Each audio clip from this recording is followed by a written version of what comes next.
If you're a sister living in Canada or in America and you're living a miserable life with your husband from so many years, and after so many years the things are not changing between you and your husband.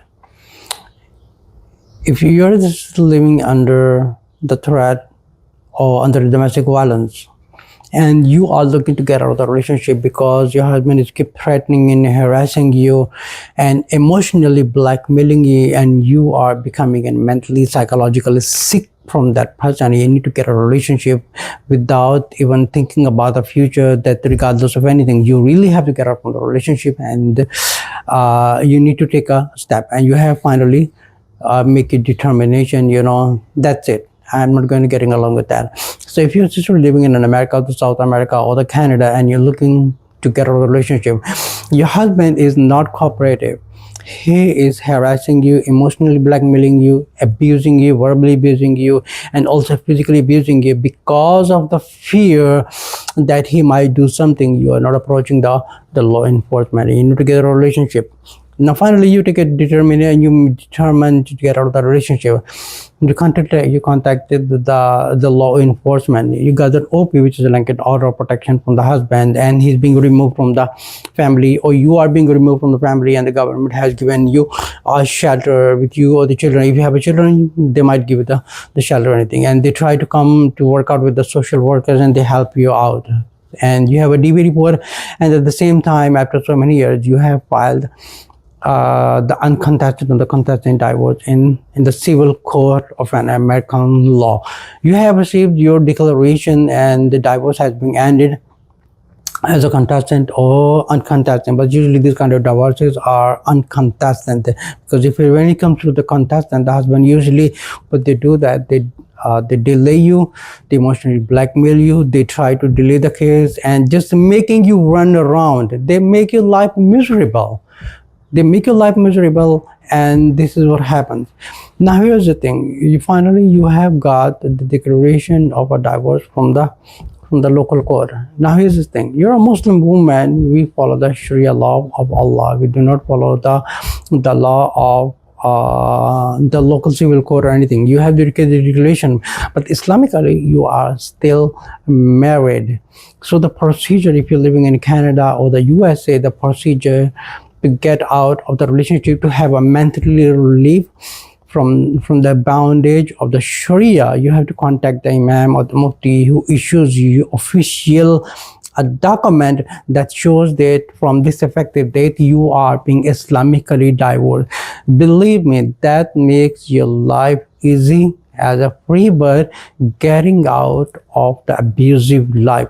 So what happens when you get out, you want to get out of the relationship, you have to contact the local Mufti or the Sharia Council or the Sharia board. You contact them, and this is the type of service we've been doing for more than a decade right now. We sold like maybe hundreds of cases already. The women and the sisters are being very happy to get out of the relationship after so many years of taking abuses from the husband, as a physically or the verbal, and they made their life miserable. Sometimes this kind of husband, they have a bad development from their parents, that occupying and dominating the sister, thinking like, they are our slaves and we do whatever we want. Even the Prophet ﷺ said, he said, among you are the better who are better with their families, and I am better than you because I am better than with my own family. And his own family was Aisha radiallahu anha. So he was better with Aisha. So regardless of any situation, he used to be a very good husband when at home. He used to be a very good leader when he is outside. He used to be a very good family person at home, working by himself, supporting Aisha radiallahu anha. So this is the type of the relationship we hardly have in 21st century right now. Very hardly. There are rare cases, but alhamdulillah, there are good families also. There are also the bad development of the raising of women's side also as well, and also at the husband side. So but anyways, you're living in USA and Canada, you want to get a relationship, you contact the Sharia Council of America, you file your petition of Faskh Nikah. What is a Faskh Nikah? Is basically you tell the Sharia Council, okay, this is the whole problem I have, and as an evidence, you have the reports from the law enforcement and OP and order of protection, and you also have a domestic violence, and also you have the report from the social worker, and also you have the report from the civil court. So these are all the evidences that you do have a bad history of a relationship with the husband, that this is not get along. So when the ancestors, they file the petition with our office, and we investigate, and once all the documentation, everything is completed, the file come to me, and I go through the entire file and go through all the evidences and everything. So based on the evidence, if he has enough, if the sister has enough evidences, so it doesn't take very long time. But usually in a Khula cases, it takes actually a little bit longer time, maybe a week or 2 weeks or something, depends on how husband is cooperative.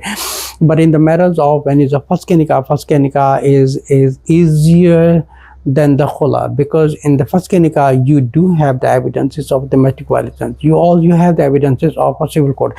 You do have the evidence of the domestic violence and harassment, and you have an OP, which is an order of protection, and you have a civil court reports and everything to produce and present in your petition. So based on all this petition, usually takes like few days, and you get the declaration, and then you have a free life to do whatever you like to do. You want to remarry, or you want to go back to the country, or do whatever you like, because you live in America and you might be doing a job or something, so it makes your life easier. But rather than having a stressful life, you're living under the threat.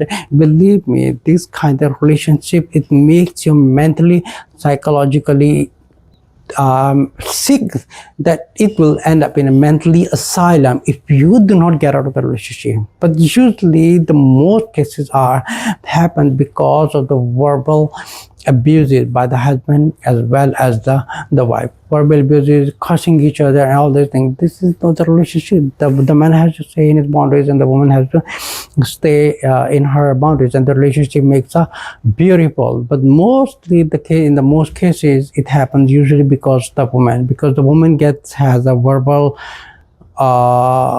attacking the man, and the man has an anger problem, so they get fight, and things go more worse and the worst, and then shaitan enjoys with that.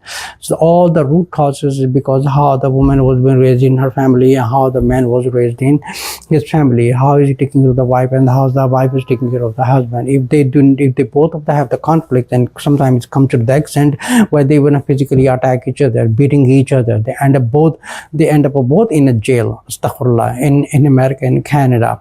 But it's more worse in other countries. But if you're living in an important country like in Canada and America, things are more easy, because you can simply contact the local Shariah council, and you talk to the Mufti, talk to the local judge, and just tell them this is the problem I have. You produce your own evidences, and you present your own evidences like an OP, DV. Also, you can contact the civil court, and then you make it legally for them. They'll make it easy for them, and if you have enough evidences, it will make your life easier, and it declared right away.